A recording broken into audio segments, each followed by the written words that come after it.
This is Josh Reeves, and you're listening to the Mile High Church podcast. Hey, Saturday, June 20th, 10 a.m., John Pierre is coming to speak to us about the pillars of health. Learn how to take care of yourself, support other people as well. It's in our community center. It'll be a great workshop. It's $20. For more information, go to milehighchurch.org. Today I'm starting a two-part series about abundance, and the series is called The Abundant Universe.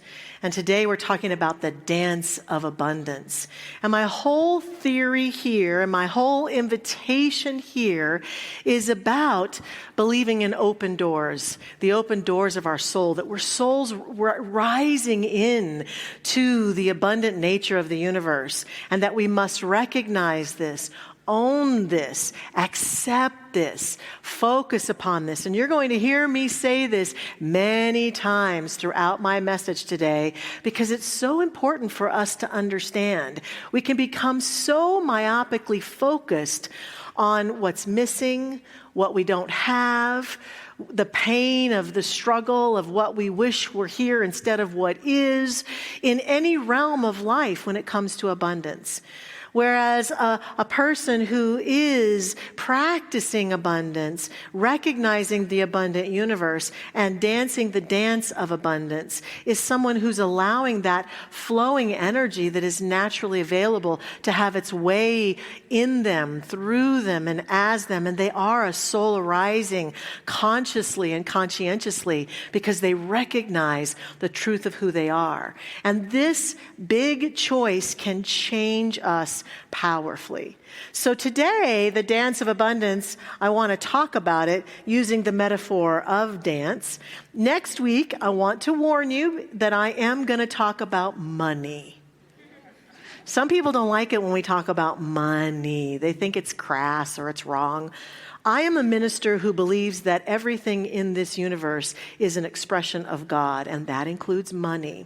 And I believe that it would be extremely irresponsible of me as a spiritual leader not to talk about this important element of our life that we live in and utilize in our world. And so if you're wanting to be at greater peace about money, please be here with us next week. But let's talk about the dance today, the dance of abundance. What are the steps? How do I do it? And I love this metaphor of dance because many of us have a bit of a conflicting relationship with dance, don't we?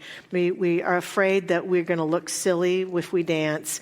We might not feel comfortable getting out on the dance floor a lot. We might even avoid the dance. We might even tell people, I don't really know how to dance very well. I'm not a good dancer. When it comes to abundance, we must become a good dancer. We must break that mold. We must learn the steps. We must embody the dance to have the experience, because abundance is seeking expression through us at all times. And part of the dance of abundance has to do with embodiment. It's not just knowing the steps and then doing them kind of mindlessly. It's not just saying a nice few affirmations or nice words or getting a prayer one time and then changing our experience of abundance forever. It really is about an identity shift. A shift of identity that says, I am heir to the kingdom of good because of who I am. Not because of what I've done or how well I've done it or because I'm favored by the universe or because I had some luck. I am an heir to the abundant nature of life because that is the nature of God, and I am an expression of God. I am an expression of the divine. And so I have brought 3 key movements for us to learn and to pay attention to dance the dance of abundance. They're important moves. They're powerful moves. And they can make a huge difference in our experiencing that there's more than enough of anything that we desire to experience more of. More good, more however it is that we might define abundance. Now, the first movement is this. The universe is abundant by nature. I've already been saying that, But we're really going to dig into that right now with this first movement. The universe is abundant by nature. There's nothing missing. I know in our human experience we have moments of ups and downs and ebbs and flows where it appears as though something's missing. But part of this movement is understanding that's the realm of the surface. And life expresses and follows the deeper truth. And to the degree that we allow ourselves to have revealed to us and to choose to reveal to ourselves the deeper truth that this is an abundant universe and any experience of lack that I might be having is temporary, whereas the experience of the true nature of abundance is permanent, I can change my life. But what happens to us is that we get caught up in that temporary experience and we find ourselves possibly believing this is how it's going to be forever. Oh no. And we get very myopically focused on that. And of course, what we pay attention to, which I'm going to talk about a little bit more later, I'm getting ahead of myself. It will manifest in our lives. And so this part of the dance is a key shift in how we choose to see ourselves, each other, our world, and our universe. And it's important that we make this kind of change as a part of the identity of who we are as a spiritual being. Our founder, Ernest Holmes, says to us, the universe is an infinite giver, pouring forth abundance everywhere. Pouring it forth. It's pouring forth everywhere. And it becomes important then, if we're feeling a sense of lack, or if we're wanting to continue to always be in that flow of the dance, to tune into things that remind us of abundance. So I brought some photos today. The first one is of a grove of aspen trees. I love trees. I love looking at trees, aspen trees, all kinds of trees. I love noticing the abundance of trees on our beautiful planet and how they serve us. And I especially love aspen trees. I've got lots of childhood, heartful memories of aspen trees up in the mountains of Colorado. But I also love what I've learned over the years about the way that aspen groves are connected, how the grove underneath the surface, every tree is connected and communicating to every other tree. And there's a lot of research about how that's going on, not only with aspens, but with plants and trees and flowers, how the world of nature is communicating to itself and keeping itself going and supporting itself in this powerful communication experience that's just beautiful to behold. And what also inspires me about trees is this symbiotic experience that we have, because we breathe out carbon dioxide, right? Which feeds and nurtures trees and plants, and the trees breathe out oxygen for us. That's why it's so vital that we keep trees on the planet. We don't cut them all down because they're such a source of oxygen. And it's important for us to remember this beautiful relationship that we have. And so when I need an infusion of the recognition of the abundant universe, sometimes I just pause and look at the beautiful trees and any part of nature, flowers and shrubs and bushes and all sorts of things that exist that help me see, oh my gosh, look at how much of this there is on this universe. On this planet, there's an abundance of this good, and it connects me to my abundant nature. Another thing in nature is the ocean, the beautiful flowing of the waves moving in and out that are always reminding me of the circulatory system of our beautiful planet, and how the waves are so powerfully peaceful. I don't know about you, but I sometimes love to just sit on a beach and just watch the waves. I could watch them for hours. puts me in this real kind of a mode. Why is that? I think it's because it's such a reflection of the circulatory system that is the nature of our abundance. And we can feel it because it's a reflection of us. We could walk down a beach and be all caught up in our problems and our concerns and never see the ocean waves or hear them or feel the pounding energy of them. Doesn't mean that they're not there. Doesn't mean that it's not happening. And that's the truth of you and me. We can walk through our life and never pause to notice this abundant nature of good, but doesn't mean it's not happening.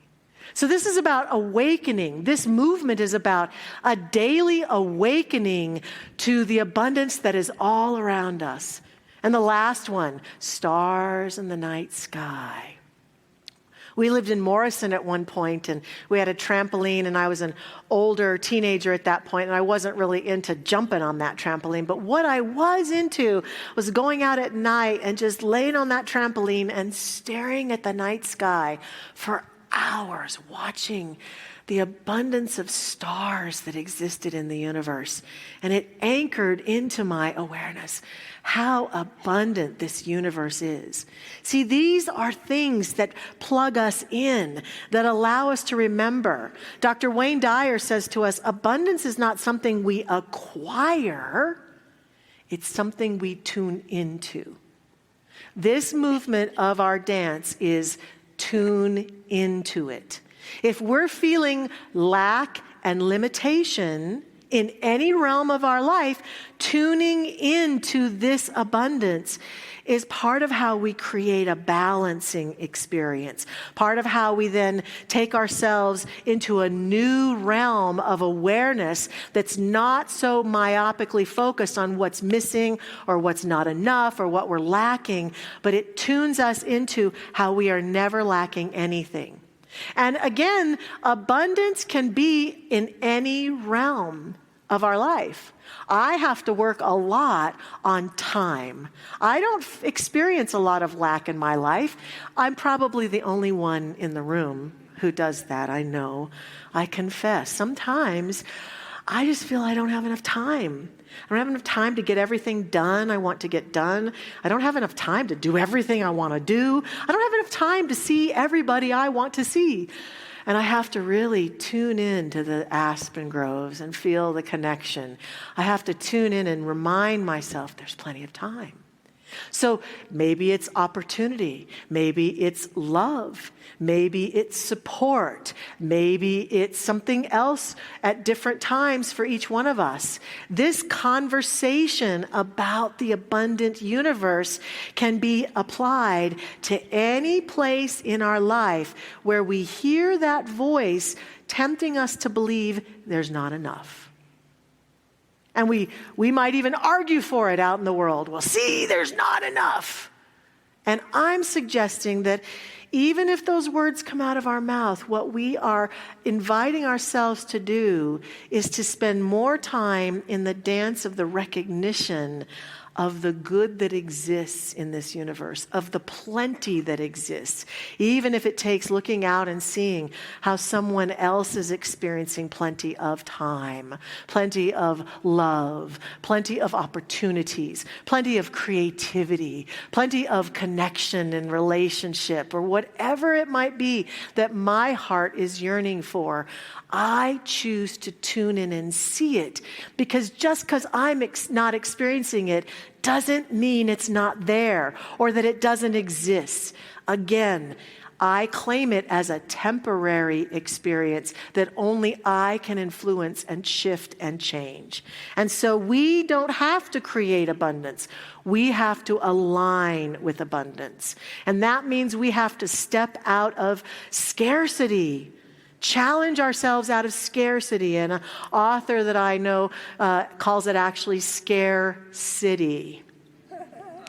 We have to get out of scare city. We can't live in scare city. We have to be willing to bring ourselves out of that place and stand in abundance. One of the first times that I experienced this here at Mile High Church, I was about 23, 24. I was working here on the staff at Mile High, and I was a practitioner, and I was contemplating that I was going to enter the school of ministry. I had heard about abundance here at the church through seminars and classes and such, but I was still struggling a bit with my financial abundance. Absolutely. I was living paycheck to paycheck, and I was not in a position where if anything unusual happened, I would be able to meet it. And I had no clue how I was ever going to pay for School of Ministry. No clue. But I was determined I was going to do all this. At the same time, I was driving around here in Denver with some very bald tires. Do not tell my husband about this. I would be in so much trouble. And it was wintertime, so I was slip-sliding around, and I needed new tires. And so I got a quote for the tires. And I just felt like it was completely out of my budget. How was I ever going to survive and get these tires at the same time? And so I was kind of feeling discouraged. I went to my practitioner, who was Sadie Turtelot. I loved Sadie. She was there for me, offered so much advice and prayer support, and we talked a lot about this perceived limitation that I felt that I had, and she prayed for me. And at the same time, I was working with someone that I was praying for in the church who was wanting to sell their business, and I was doing prayer work for them. And one Sunday, I was over in the Vote Center doing my thing, and that person that I was praying for came up and said to me, "Hey, I sold my business. The prayer is answered." And we were like, yay. And she handed me an envelope that I assumed was a thank you letter or a thank you note. And I put it in my pocket. And I went home that day and I opened it up. It was the exact amount of money I needed for those tires, to the penny. And it was like, TSW. This stuff works. There's another S word I might have said as a young person, but I won't say it in church. And it was so amazing to see. And it was the first time I really said, oh, I think there's something to this abundant stuff. It changed my life. And the truth is, after that, I did go to ministerial school. I did pay for ministerial school. I did get a grant here and there, but the majority of it, I paid for myself. I found a way somehow. And I know that it's because that lesson with those bald tires taught me that I could get support to tune into this infinite abundance that would be available to me at all times, could support me, uplift me, and move me through any perceived lack or limitation. It was a new dance for me that I have enjoyed dancing ever since then. You have to let go. You have to trust. You have to be open to the unexpected flow of good. And you have to stop telling the story of how much lack there is and how it's never going to work out and we got to shift our internal story. Movement number one. Movement number two is to really pay attention to our role in the dance, to understand that we're not performing a dance for people to approve of us. We are partnering with this infinite presence by allowing ourselves to remember that it flows through us and that we're a partner in it. And it requires us to be present, to be willing, and to trust. It requires us to not hang on so tight, but to be fully present. And that can feel kind of vulnerable because people around us might think we're a little crazy that we're dancing this dance. They might want to tell us stories about how impossible it is to do what we want to do, to have what we want to have, to go where we want to go, to accomplish what we want to accomplish. But we have the wherewithal and the presence to stand in the dance and be totally present. And I say it can be vulnerable because I said in my introduction to this message online that I love those dances that they do in the Bridgerton series, these very interesting, and they're all partner dances. And I notice a lot of times that most of the time, when they're doing these dances, they're looking their partner in the eye the whole time. And just imagine right now if I said, everyone stand up and stare into someone's eyes. How many of you would bolt out of the room, right? I'm out. No more church for me today. Because we don't like that. It feels uncomfortable. It feels too vulnerable. It feels weird. I don't want to stand there and look at someone's eyes. Presence means that I look into the eyes of the abundant nature of life, and I don't let my gaze fall away. And it can be vulnerable because other people might say, well, what are you doing? Why would you do that? Let's talk about how horrible it is out there. Let's talk about how everything's falling apart and how you can't have that and how there's not enough money and how those people have all the money and you can't get enough. And let's talk about the price of gas, that kind of stuff. And all the while you're going, yep, I acknowledge all that and I'm staying present to the nature of abundance. That is who and what I am. I don't have to tell people about it. I just have to do it. So we have an important part to play. There's a wonderful, wonderful formula that I've brought today for us to consider. Attention plus gratitude plus circulation equals experienced abundance. It is true, what we focus upon and give our attention to, we get more of in our life. What we focus on and give our attention to, we get more of in life. So the question becomes in this part of the movement, what are you giving your attention to? Gratitude plus gratitude. Gratitude is getting present to the good that is already in our life and being a grateful person. In our hearts, in our words, in our minds, being thankful to the experiences we're having, the people we're encountering, being grateful, grateful, grateful, grateful, because every time we're grateful, we're giving attention to some good in our life that can then be expanded in our experience. And circulation means that I'm willing to not be afraid to give, that I duplicate the nature of God. I duplicate the nature of the infinite in my life, and I am generous. If I want more time, then I need to be generous with my time. If I want more love, I need to be generous with my love. I am fascinated by how when we want something that we grip it, we hoard it. Well, I don't have enough time, so I can't give more time. And the opposite must become true for us, that we circulate gladly, joyfully, willingly, happily more of what we want to experience more of. And that's how we move into the experience of greater abundance in this movement. We get present to this formula and recognize this is the way. This is the way. And so we ask ourselves, where am I holding instead of circulating? Where am I gripping life too tight? And where can I let loose and be more open? The last part of the movement is about living the dance daily. Daily, as I've been suggesting, allowing ourselves to tune into this dance and do the dance daily. It has to do then with noticing, the practice of noticing. Maybe it's beginning each day asking, what is already abundant here in my life? Let me tune in today in my practice to where is abundance showing up for me? Yeah, I might be struggling over here, but look at the abundance here, so that I tune into the abundant nature. So I'm training my awareness. I'm not efforting, I'm not forcing, I'm training my awareness. I'm practicing circulation, giving where I'm guided, not pressured, not forcing, but giving and being generous and finding places and ways that I can be generous. That I'm practicing trusting the next step.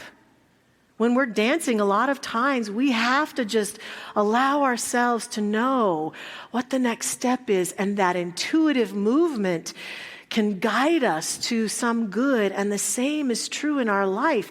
It's amazing when we tune into this abundant nature, the guidance that becomes available that says, move this direction, move that direction.